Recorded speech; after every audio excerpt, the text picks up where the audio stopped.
Hi everybody, welcome to Vysh IAS. This is Pranay and we are going to continue the Tamil Nadu history textbook part 2 of class 11th. Before I start the class, I request everybody to please like and share this video and please subscribe to the channel if you are new. You can reach us on the WhatsApp number provided here and you can even mail us for any information regarding the test series or other courses. We shall start. Chapter number 14, the Mughal Empire. This is the part 1 of the Mughal Empire.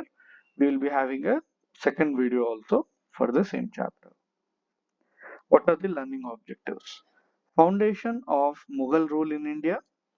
Humayun's inability to sustain his rule leading to establishment of Sur dynasty. Sher Shah's administrative reforms. Consolidation of Mughal rule during the reign of Akbar. Akbar's religious and Rajput policy. Significance of Jahangir's rule, Shah Jahan's contribution to art and architecture, Aurangzeb's military conquests and his ruinous Rajput and Deccan policies, and his wars against the Marathas. India during Mughal rule, the development of literature, painting, music, architecture, Bhakti movement, Sufism, Sikhism, spread of Christianity and Islam, trade, commerce, industry, and science and technology. So we will be covering till Jahangir in this chapter, I mean in this video, and we will be continuing the remaining part in the next video. So we shall start. India had been invaded from the west, northwest several times over the centuries, beginning with Alexander. As we have read in the previous chapters, Alexander invaded from the northwest. Various parts of North India had been ruled by foreigners like the Indo-Greeks, Sakas, Kushanas, and Afghans. We have seen in the previous classes in the ancient part many rulers from the Indo-Greeks, Shakas, Kushanas, Afghans. They have been, staying and ruling, and more or less they were marrying people from the locals, and usually they used to get settled and there was some sort of intercultural things happening. Okay, the Mughals, descendants from the Mongol Genghis Khan and the Turk Timur, founded an empire in India which lasted for more than 3 centuries. Okay, but we remember them not as rulers of foreign origin but as an indigenous Indian dynasty. Why? Because they were not like sending the money from here, or they might not be like ruling some other parts of the world as well as ruling the India, but they were more or less settled here. They were helping to increase in the way like development, maybe economic development, social well-being of people. They used to take care of the people. Okay, they were not sending the money or the loot from here. Previously, you might have seen Nadir Shah and a lot of people in the coming things also will be seeing. A lot of people will be just looting and sending the money back to their home country, but this was not happening in the Mughal case. Babur was the founder of Mughal Empire, which was established in 1526 after Babur defeated Ibrahim Lodi in Battle of Panipat. You have seen the Lodi dynasty, the Delhi Sultanate. So Ibrahim Lodi was lost. Okay, and Babur won, and Babur established the Mughal Empire. Babur was the descendant of Timur. Okay, thus a new epoch and a new empire in India began, lasting for nearly 3 centuries, beginning from 1526 to 1857. It's like more or less 300 years. Okay, six major rulers of the dynasty: Babur, Humayun, Akbar, Jahangir, Shah Jahan, and Aurangzeb, known as the Great Mughals, left their mark on the Indian history. The empire declined after the death of Aurangzeb in 1707. The empire formally ended in a century and a half later when the power passed to the British crown after the Great Revolt of 1857. See, these people were the great Mughals or the first Mughals, the Babur, Humayun, Akbar, Jahangir, Shah Jahan, and Aurangzeb. After these people, there were a couple of rulers, but were not very strong enough, and they did not have anything very significant in the historical perspective or the development perspective. So till Aurangzeb, they were considered as great Mughals. At the height of its power, the Mughal Empire stretched from Afghanistan to Bengal and from Kashmir down to Tamil region in the south. You can see the vast stretch. Okay, Mughal rule created a uniform, centralized administration over the entire country. The Mughals, especially Akbar, created a polity integrating Hindu and Muslims into a unified nation, forging a composite national identity.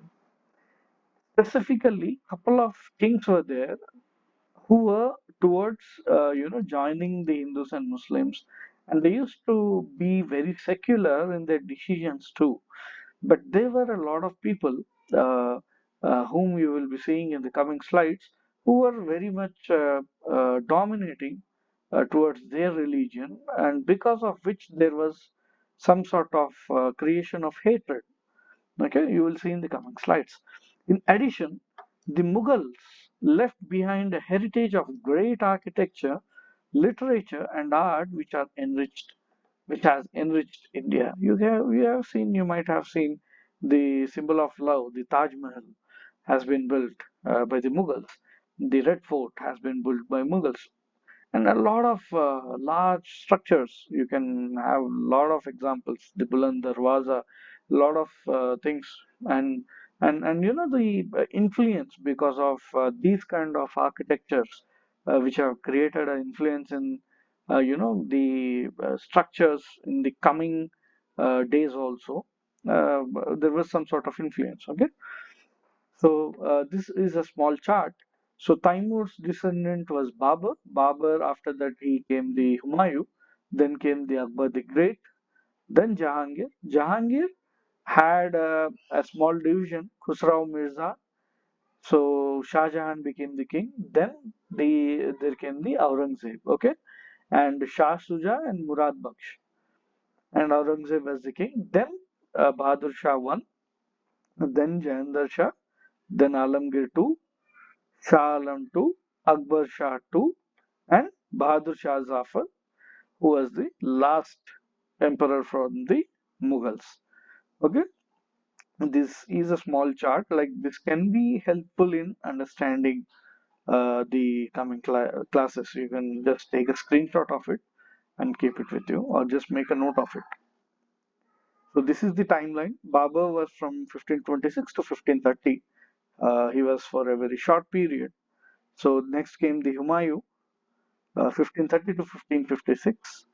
Then came Akbar, 1556 to 1605, Jahangir, 1605 to 1627, and Shah Jahan from 1627 to 1658, and Aurangzeb from 1658 to 1707. There is a small division at the time of Humayun you will be seeing in the coming slides. Zahiruddin Muhammad Babur was from 1526 to 1530. He is called the founder of the Mughal Empire. The race for political supremacy in Central Asia amongst the Uzbeks, the Turkic ethnic group, the Safavids, the members of the dynasty that ruled Iran. Okay, patronizing Shia Islam. Okay, Safavids are related to Iran and Shia Islam, and the Ottomans, the Turkish people practicing Sunni Islam. There are two parts, right? Shia and Sunni. Forced Zahiruddin Muhammad Babur the rule of Samarkand. He was the ruler of Samarkand to seek his career perspective elsewhere.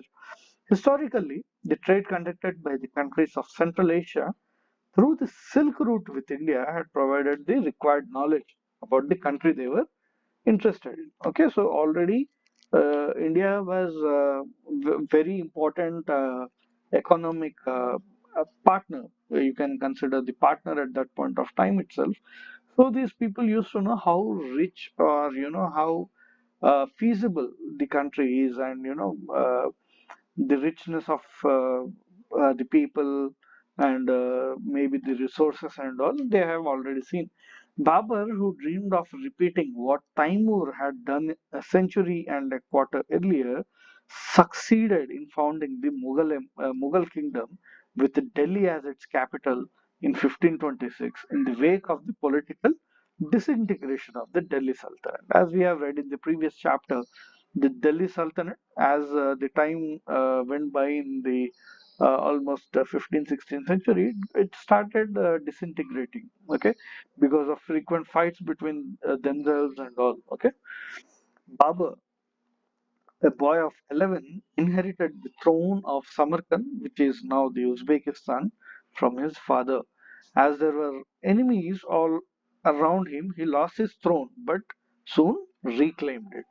But soon he realized that with the powerful Safavid dynasty in Iran and Uzbeks in Central Asia, he should rather turn to the southeast towards India to build an empire of his own. Okay, so he was like his father was the king of Samarkand, okay, which is Uzbekistan.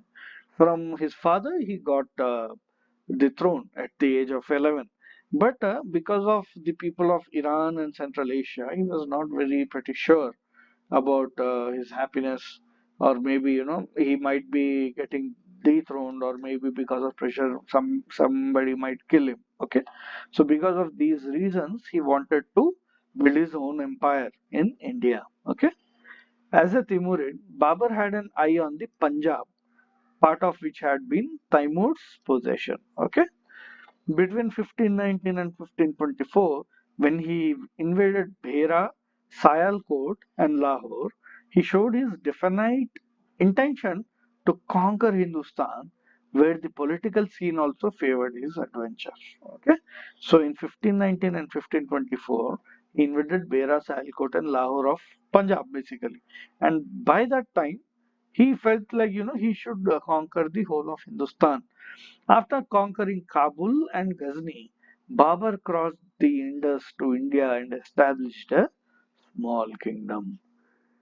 The time for invading India was also ripe, as there was discontent among the Afghans and the Rajputs, as Sultan Ibrahim Lodi of the Lodi dynasty was trying to expand his territory.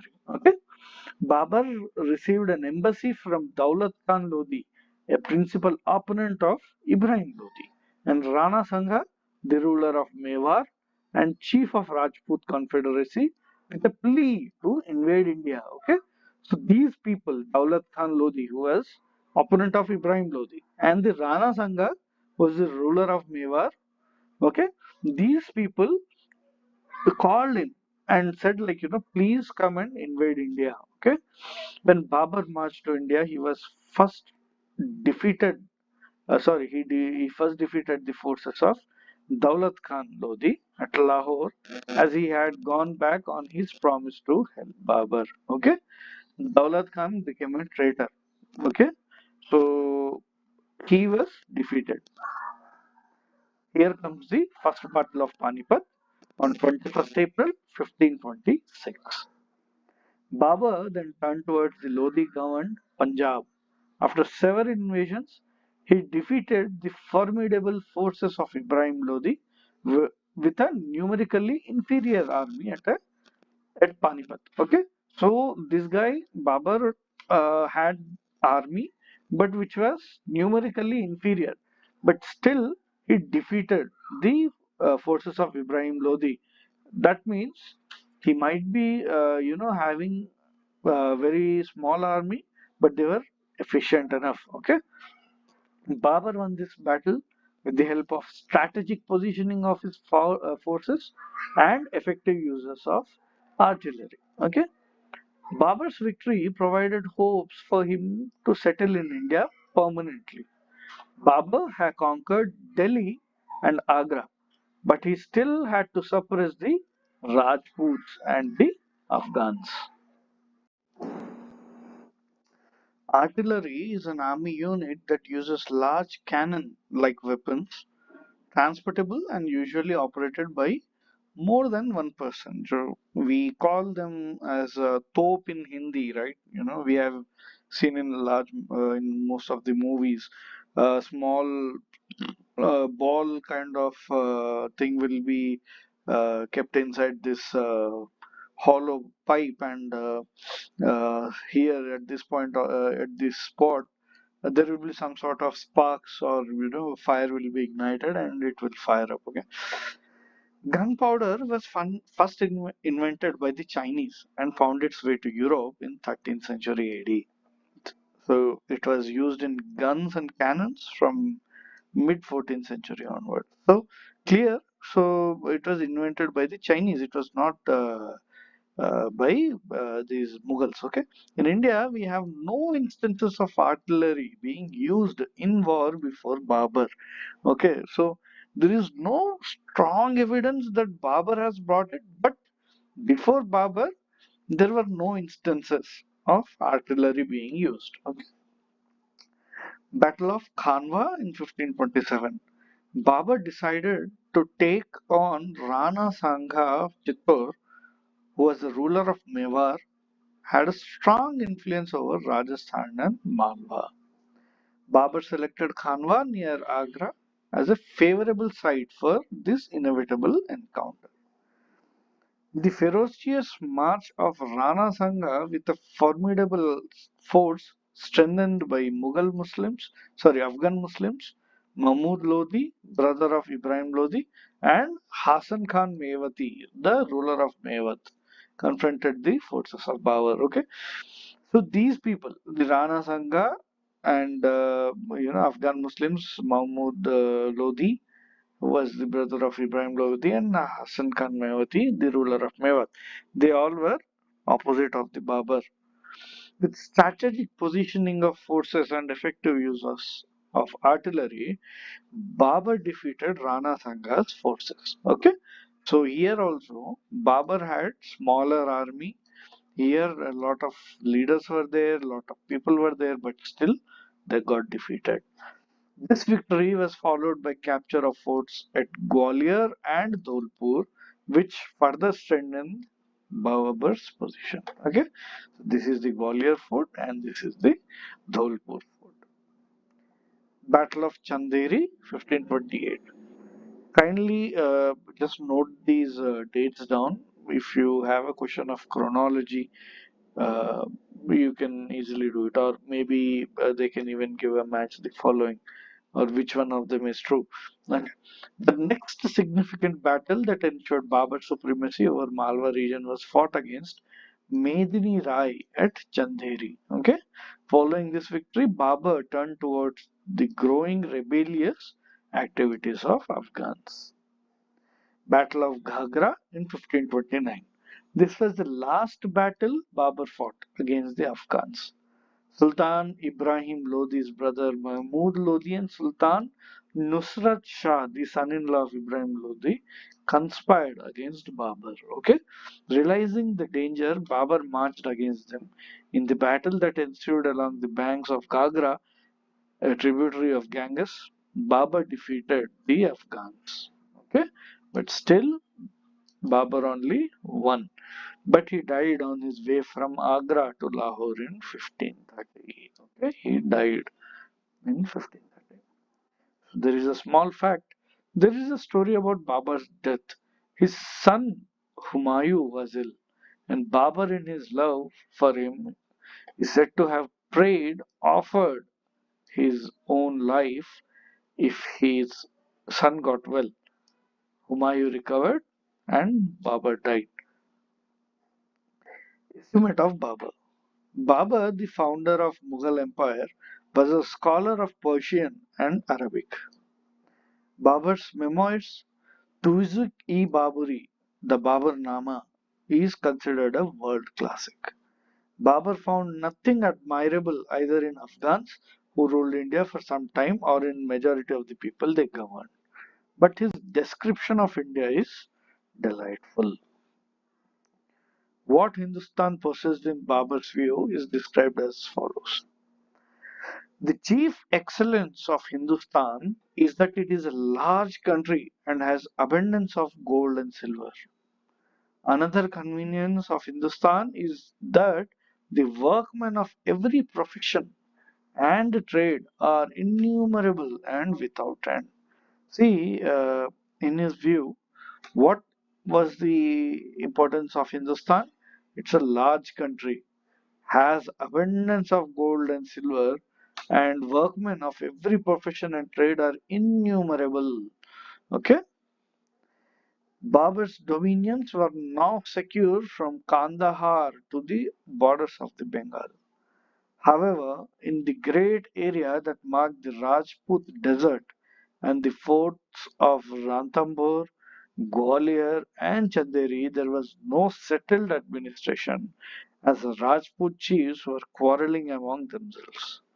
So Babur left a difficult task for his son Humayun. Here comes the Humayun. Humayun had two parts. Okay, in between, around he did not rule for 15 years. What it is, we will see in the coming slides. Humayun, a cultured and a learned person, was not a soldier like his father. Okay, he was faced with the problems of weak financial system and predatory Afghans. Bahadur Shah, the ruler of Gujarat, also posed a great threat. Okay, Humayun's brother Kamran, who was in charge of Kabul and Kandahar, extended his authority up to Punjab. Okay, Humayun, remembering the promise he made to his father on the eve of his death that he would treat his brothers kindly, agreed to Kamran's suzerainty of Punjab to avoid a civil war. Okay, so see, he has promised his father that I will treat the brothers kindly. So he avoided a war and accepted the Kamaran's suzerainty. The growth of Afghan power in the regions around Bihar and Uttar Pradesh under the leadership of Sher Khan, later Sher Shah, made Humayun to initiate action. Defeating the Afghans at Daurah in 1532, Humayun besieged the powerful fort at Chunar.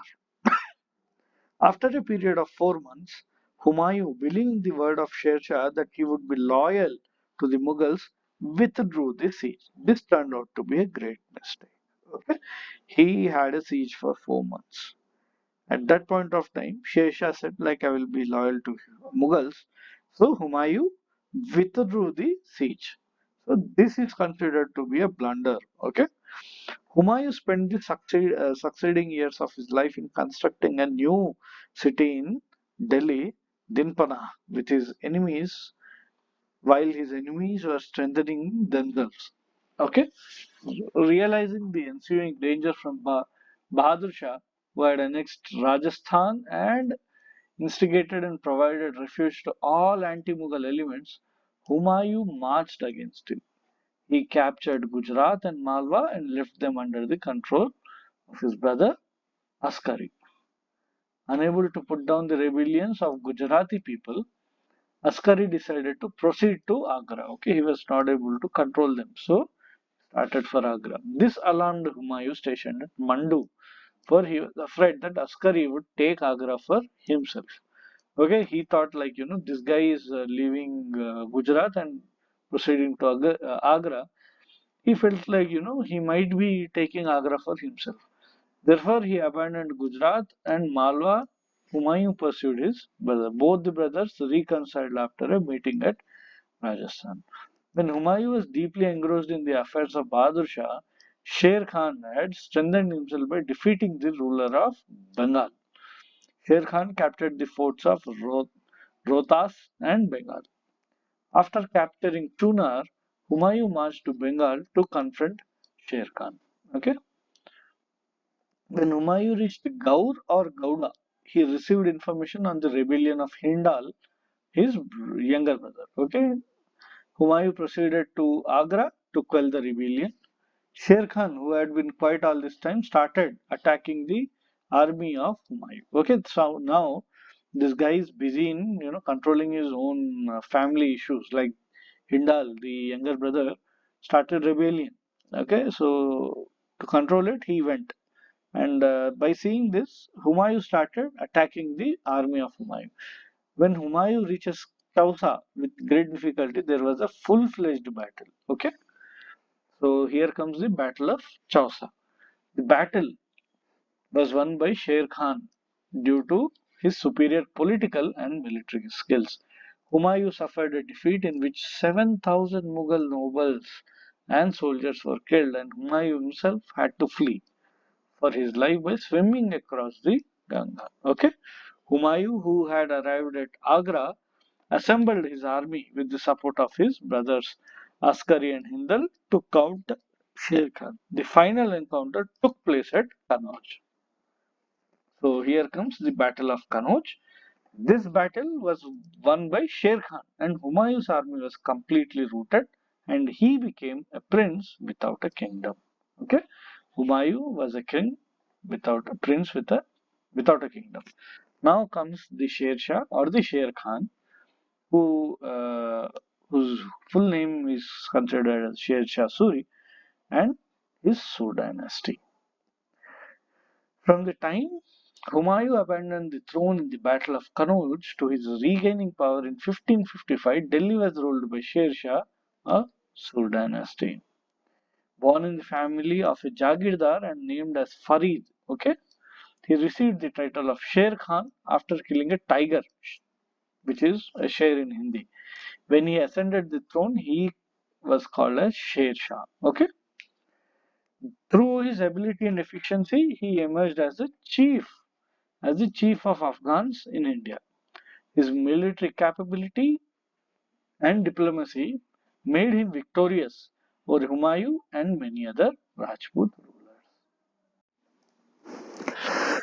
Malwa fell without a fight. Rana Uday Singh of Mewar surrendered without resistance. Okay, Sher Shah's new venture to capture Kalinjar failed as a gunshot caused his death in 1545. Okay, Sher Shah was succeeded by his second son Islam Shah, who ruled till 1553. His death at a young age led to a state of confusion about succession. Humayun used this opportunity to regain Delhi and Agra from the Sur rulers. Okay, so even Malwa, Mewar, these all people without any resistance surrendered. Okay, but because of a gunshot, Sher Shah Sur died in 1545, and his son Islam Shah took over, but ruled till 1553. Okay, what were the reforms by Sher Shah? When Sher Shah was pursuing Humayun, he had left Khizr Khan as governor of Bengal. Okay, Khizr Khan married the daughter of the former ruler of Bengal, Sultan Mahmud, and started behaving like a king. On his return, Sher Shah ordered him to put in chains. Okay, as one familiar with the problem of provincial insubordination, he thought that the real solution to the problem would be set up a strong administrative system. Okay, so he made his government highly centralized. Okay, the local administrative structure of the Delhi Sultanate was followed with certain changes. The village headmen who were made responsible for the goods stolen within the area under their control became vigilant. The welfare of the peasants was a prime concern. When the peasant is ruined, Sher Shah believed the king is ruined. Okay, so this is very important in a king's perspective. A lot of kings thought in a different way, but Sher Shah was towards the peasants. Sher Shah took great care of the movement of the army, did not change crops, did not damage the crops.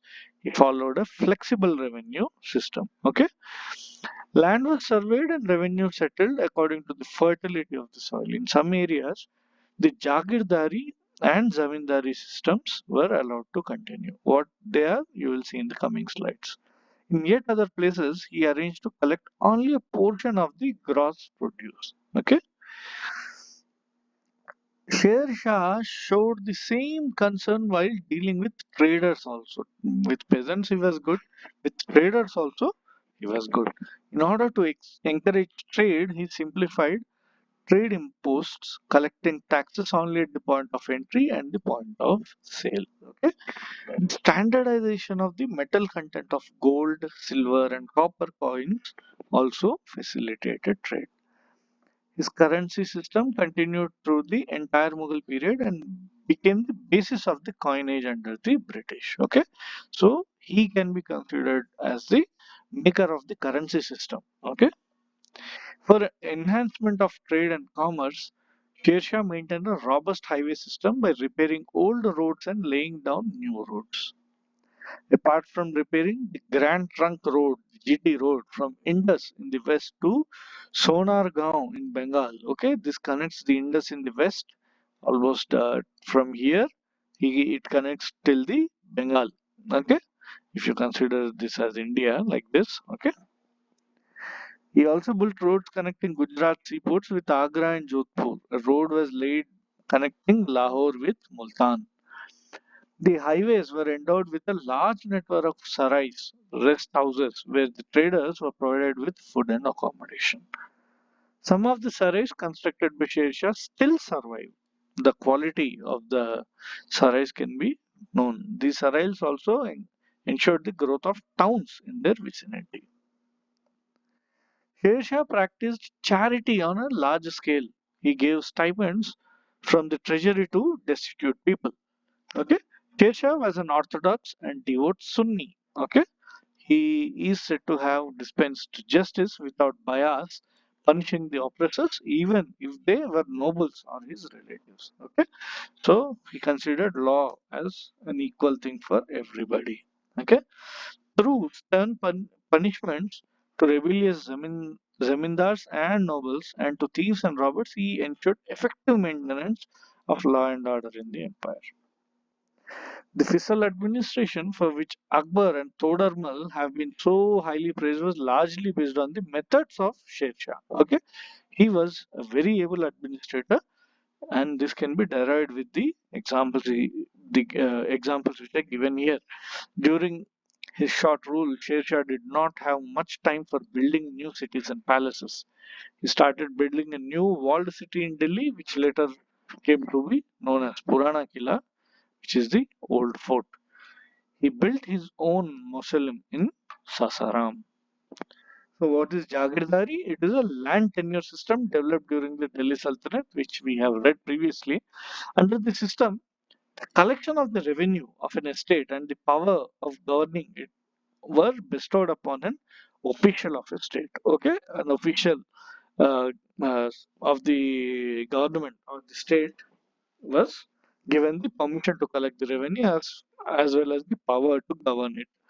Next comes the zamindari, another land tenure system. The word zamindar means landowner in Persian. Okay, zamindar. Okay, in Mughal times, the zamindars were drawn from class of nobles.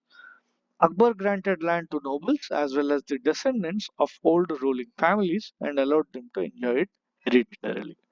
Zamindars collected revenue from the tenants and cultivators and remitted a fixed amount to the state. Okay, so next, after Sher Shah, Humayun came, right? So what has happened? We will see.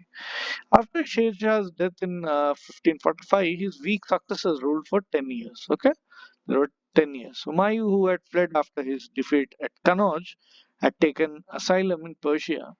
Humayun then went to Afghanistan with Persian troops.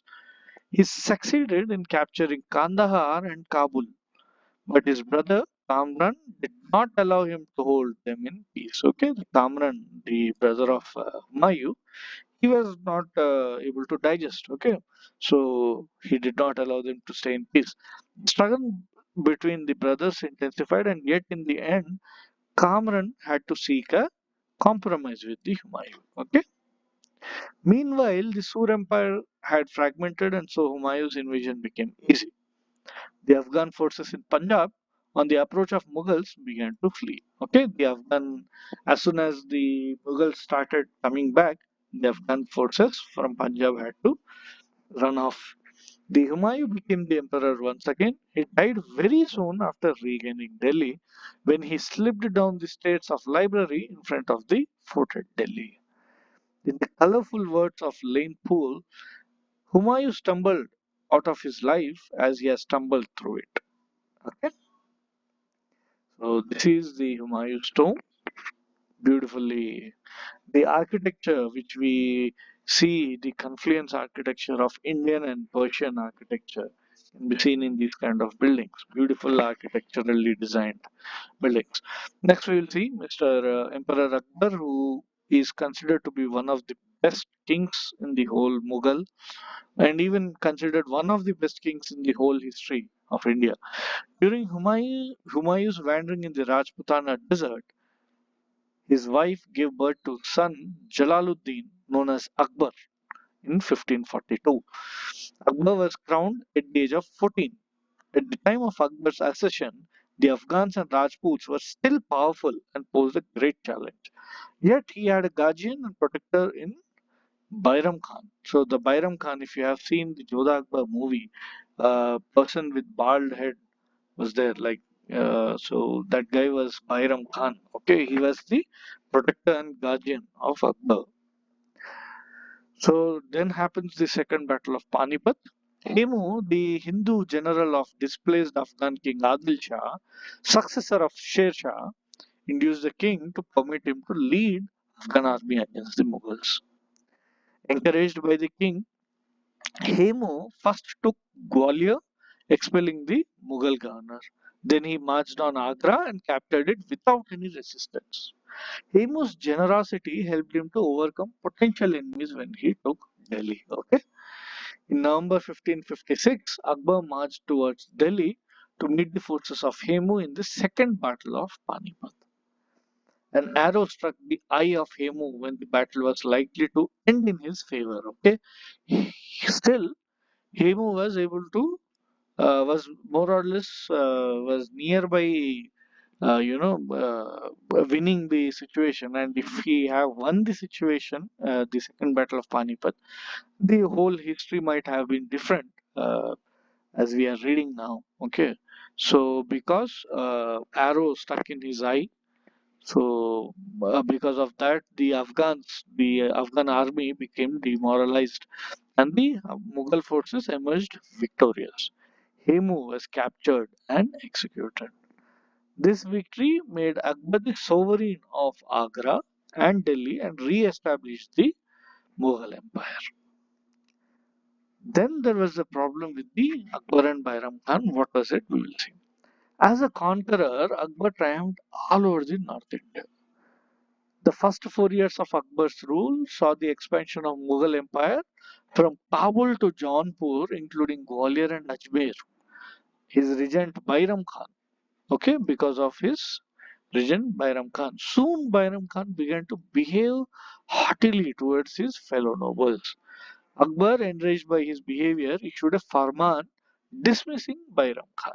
Okay, Bairam Khan was very important, and within a couple of years, he was able to conquer many places and all. But because of his attitude, because of his behavior, he was issued a farman saying you are dismissed. This led to Bairam Khan's revolt, which was ably dealt with the Akbar. Okay, so Bairam Khan revolted. So Akbar took care of it. Bairam Khan, finally agreeing to submit himself to Akbar, proceeded to Mecca. So he said, like, I will not disturb anymore. So, and he started to Mecca. But on his way, he was murdered by an Afghan. The family of Bairam Khan was brought to Delhi, and his son Abdul Rahim became one of the luminaries of the Akbar's court with the title Khan-e-Khanan. What were the Akbar's military conquests? Akbar laid the foundation for a great empire through his vast conquests. Malwa was conquered in 1562. From Bas Bahadur was made a Mansabdar in Akbar's court. The Gondwana region of central India was annexed after a fierce battle with Rani Durgavati and her son Veer Narayan in 1564. The ruler of Mewar, the Rana Uday Singh put up a great fight before losing Chittor, which was conquered by Akbar after a siege of 6 months. Rana Uday Singh retreated to hills. Yet his generals Jaimal and Patta carried on their fight. Okay, generals Jaimal and Patta carried on their fight. Finally, the generals, along with 30,000 Rajputs, were killed. Out of the admiration for the gallant Jaimal and Patta, Akbar honored them by erecting statues to their memories outside the chief gate of Agra fort. Okay, the capture of Chittor was followed by surrender of Rajput states like Ranthambore, Kalinjar, Bikaner, Jodhpur and Jaisalmer. After subordinating the regions of central India, Akbar turned his attention to Gujarat, a wealthy province renowned for its maritime commerce. Akbar conquered Gujarat from Muzaffar Shah in 1573. Okay, Gujarat became a launchpad for annexation of Deccan. After defeating Daud Khan, the Afghan ruler of Bihar and Bengal, both the provinces were annexed to Mughal Empire in 1576. Okay, they were also annexed. So this was the situation under the Akbar. Okay, so most part of the Afghanistan, the whole part of Pakistan, as well as the northern part of the India, almost till Bengal, was covered, and the remaining part, which you see the orange part, this part was annexed by Shah Jahan and then Aurangzeb. Okay. After defeated Mirza Hakim of Kabul with the help of Raja Man Singh and Bhagwan Das, he conquest his conquest of Kashmir 1586 and Sindh 1591 consolidated the empire in the northwest. After achieving the political integration of North India, Akbar turned his attention to the Deccan. Akbar's forces had occupied Khandesh region in 1591. 1596, Berar was acquired from Chand Bibi, who, as the regent of her nephew, Zafar Shah, the Nizam Shahi ruler of Ahmednagar, valiantly defended Ahmednagar against the Mughal forces of Akbar. Okay, by 1600, part of Ahmednagar had fallen into the hands of Mughal forces. Akbar fell sick in September 1604 and died in 27 October 1605. So this is the Akbar's tomb, which is in Agra now. So what was the Rajput policy of Akbar? Akbar took earnest efforts to win the goodwill of Hindus. He abolished the jizya, the poll tax on non-Muslims, which we have read previously in the previous classes, non-Muslims, and the tax on Hindu pilgrims. The practice of sati by Hindu widows was also abolished. The practice of making slaves of war prisoners was also discontinued. His conciliatory Rajput policy included matrimonial alliances with Rajputs, princely families, and according Rajput nobles high positions in the Mughal courts. Okay, so he made matrimonial alliances with Rajputs as well as giving good positions in his court. A tolerant religious policy ensured the cultural and emotional integration of the people. Even before Akbar, many Muslim kings had married Rajput princes.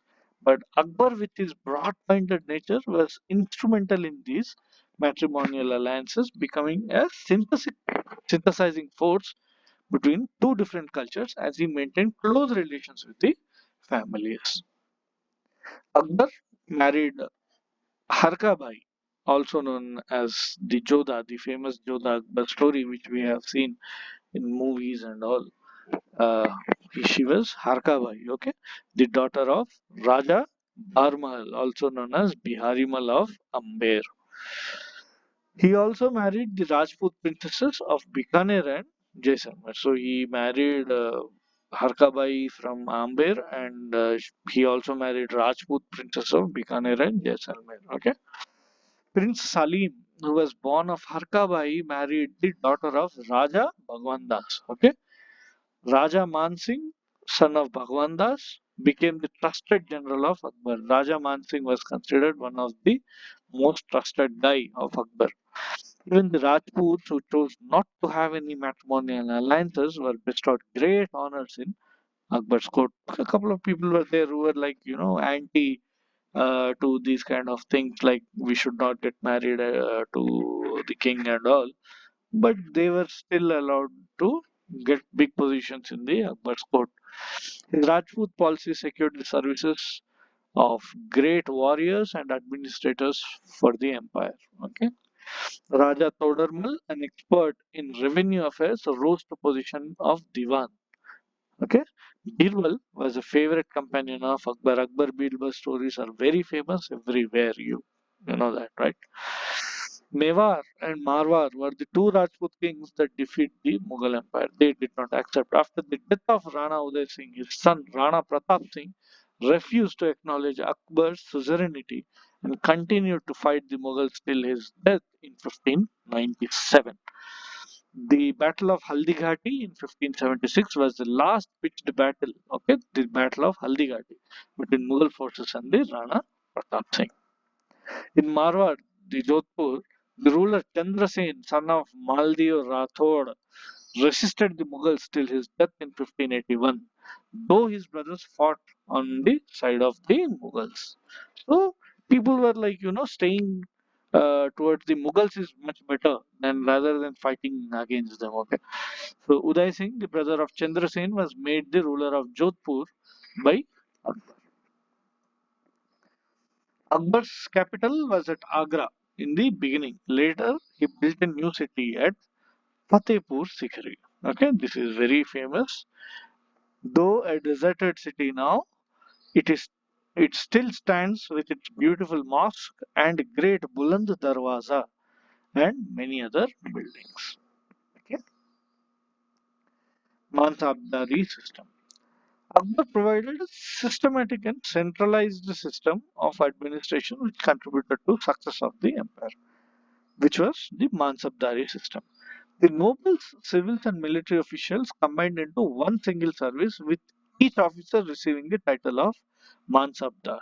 Okay, Mansabdar rank was divided into Zat and Sawar. Zat, the number of soldiers each Mansabdar received, ranging from 10 to 10,000. Okay, so that Zat number is the number of soldiers he is having, and the Sawar is the number of horses under a Mansabdar. Okay, so remember this thing. This is very important. Each officer could rise from lowest to the highest ranks. Promotions and demotions were made through additions or reduction of the mansabs. The mansabdari system diversified the ethnic base of his nobility. During Akbar's early years, the nobles were drawn exclusively from Central Asian or Persians, but after the introduction of Mansabdari, the nobility encompassed Rajputs and Sheikhzadas, the Indian Muslims. See, in the starting, the Indian Muslims were considered low, but because of this Mansabdari system, they were also given the better Mansabdari. Okay, the salary of a Mansabdar was fixed in cash, but was paid by assigning him a Jagir. Okay, Jagirdari, which we have read, like, state will be provided and he can collect money. Okay, so no salary will be given, which was subjected to regular transfers, because if he is staying there at a single location, he'll become very powerful. Okay, the rank of Mantabdar was not hereditary, and immediately after the death of a Mantabdar, the Jagir was resumed by the state. We have read about the Zamindari, which was hereditary, okay, but Jagirdar was not hereditary. So, what about the religious policies of Akbar? Akbar began his life as an orthodox Muslim but adopted an accommodative approach under the influence of Sufism. We have read many times about Akbar. He was like very secular. Okay, he was towards all the religions. He used to respect all the religions. Akbar was interested to learn about the doctrines of all religions and propagated a philosophy of Sulhi Kul, that is, peace to all. Badoni, a contemporary author, Badoni was contemporary to Akbar, remember it. Okay, he did not like Akbar's interreligious interest, accused him of forsaking Islam. Okay, he was not respecting Islam. This was said by Bazani. Akbar had established an Ibadat Khana, a hall of worship in which initially Muslim clerics gathered to discuss spiritual issues. Okay, later he invited Christians, Zoroastrians, Hindu, Jains, and even atheists. Okay, in 1582 he discontinued the debates. Why? Because it led to bitterness among different religions. Because of the debates, they used to fight. Okay. However, he did not give up his attempt to know the truth. Akbar discussed personally, not by debates and all. He used to meet personally the people, okay, of different religions like Purushottam and Devi of Hinduism and Meherji Rana of Zoroastrianism and the Portuguese Aqua Viva and Montserrat, which we will see in the coming classes. Okay, they were sent to convert this guy, the Akbar, to Christianity, but they failed. Okay, Hira Vijaya Surya of Jainism to ascertain the truth. Because of the discussions, he felt that behind the multiplicity of names, there was but one God.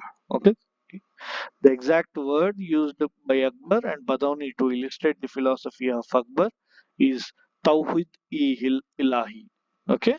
Tawhid-i-Ilahi, namely Din Ilahi. Tawhid-i-Ilahi literally meant divine monotheism. Okay? You should consider only one God. Can be considered a Sufistic order but not a new religion. He had become a peer, a Sufi guru, who enrolled murids, the Sufi disciples, who would follow a certain pattern of rules assigned by the guru. Thousands of disciples enrolled as his disciples. Akbar's intention was to establish a state based on concept of secular principles. This is main important thing. Okay, secular principles, equal toleration and respect to all sections irrespective of their religious beliefs. He set up a big translation department for translating works in Sanskrit, Arabic, Greek, etc. into Persian. Okay, the Ramayana, Mahabharata and the Atharva Veda, the Bible and the Quran were translated into Persian. Din Ilahi ceased to exist after Akbar. Next came Mr. Jahangir. Okay, Akbar was succeeded by his son Salim. Okay, with the title Nuruddin Jahangir. Okay, Nuruddin Jahangir. He was Akbar's son by a Rajput wife, which we have read previously. Okay, his accession was challenged by his eldest son, Prince Khusrau, who staged a revolt with the blessings of Sikh Guru Arjan Dev. Okay, so we have seen in the first slides pictorial representation in which I have mentioned about the Prince Khusrau. Okay, he was against this guy. Prince Khusrau was defeated, captured, and blinded while Arjan Dev was executed. Okay. Jahangir also tamed the rebel Afghan Usman Khan in Bengal. Mewar, which had defied Akbar under Rana Uday Singh and his son Rana Pratap Singh, was brought to terms by Jahangir after a military campaign led by his son Prince Khurram. Okay, later to become Emperor Shah Jahan. Okay, Shah Jahan is Khurram against Rana Amar Singh, the grandson of Rana Uday Singh. They concluded a treaty whereby Rana Amar Singh could rule his kingdom after accepting the suzerainty of Jahangir. Okay, until unless he accepted Jahangir as the emperor, he might not continue. In 1608, Ahmednagar in the Deccan had declared independence under Malik Ambar. Who was Malik Ambar? We will see in the coming slides.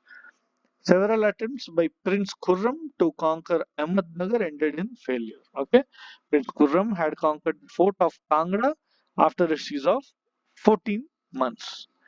Kandahar, conquered by Akbar from Persians in 1595, was retaken by the Persian king Shah Abbas in 1622. Jahangir wanted to recapture it, but he could not achieve it due to rebellion of Prince Khurram. Okay, because there were internal problems in their family itself. Okay, Jahangir's reign witnessed the visit of two Englishmen, William Hawkins and Sir Thomas Roe, which are very important, which you will read in the modern history in the coming classes. While the former could get the consent of emperor for the establishing English factory in India, the latter sent by the ambassador as an ambassador by King James I succeeded in securing permission. Okay, William Hawkins was not able to get the permission. Sir Thomas Roe was able to get the permission. Okay, and established a British factory at Surat. Jahangir was more interested in art and painting and gardens and flowers than in government. He was not very much interested in ruling and all that.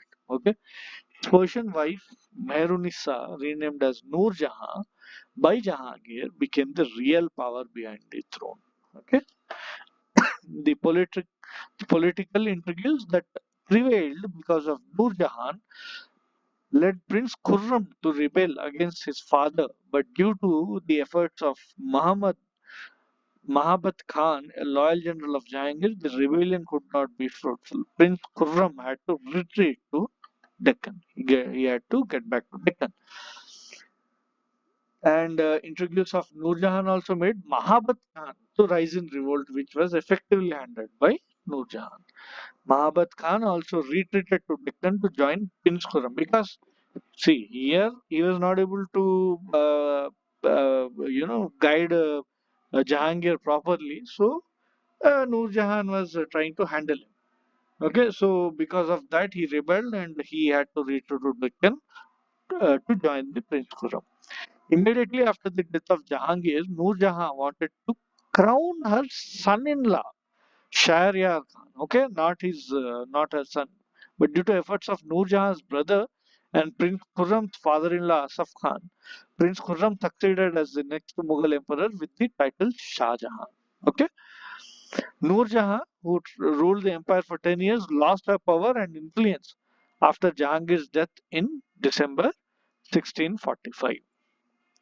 So that's all, guys. We will see about the remaining people, the Shah Jahan, the Aurangzeb, and the policies and the literature and other aspects of art and culture in the coming class. And I hope you find this class useful. There is only one request. If you have attended the class and if you have liked the class, please like this video and share it with your friends in your groups of UPSC. And if you are new to this channel, please subscribe it and please reach us on the WhatsApp number here, or you can even mail us for any sort of test series or any information regarding UPSC. Thank you and have a great day.